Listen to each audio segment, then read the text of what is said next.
Գիշերն անցել է ու ցերեկը մոտեցել, ուրեմն խավարի գործերը դեն գցենք և լույսի զենքերը հագնենք, գրեց Պողոս առաքյալը Հռոմեացիներին ուղերձի 13:12-ում։ Այսօր գարնանային գիշերահավասարի օրն է և իրական կամ գիտական հաշվարկներով գարնան սկիզբը, ինչի առթիվ բոլորի շնորհավորում եմ։ Սակայն գիշերներ կան, որ անվերջանալի են թվում։ Ցավի մեջ տառապողի համար գիշերն անվերջ է թվում։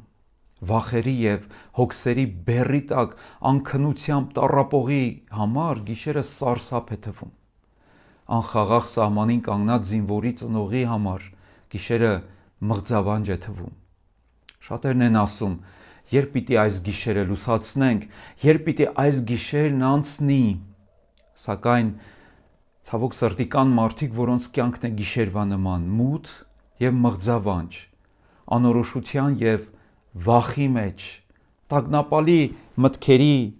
հարձակումների տակ։ Աստված լույս է, Աստծո խոսքը ճրագ,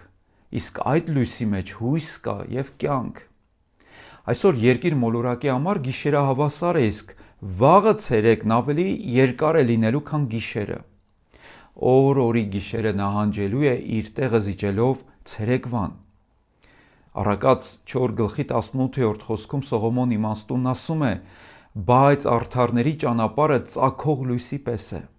այն գնալով լուսավորվում է, մինչև որ կատարյալ օր է դառնում»։ Քրիստոսին իր սրտում ունեցողի համար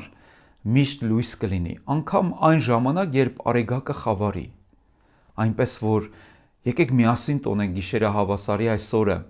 միմյանց հույս և մխիթարություն փոխանցելով, միմյանց քաջալերելով հետևյալ խոսքով. «Գիշերն անցել է ու ցերեկը մոտեցել,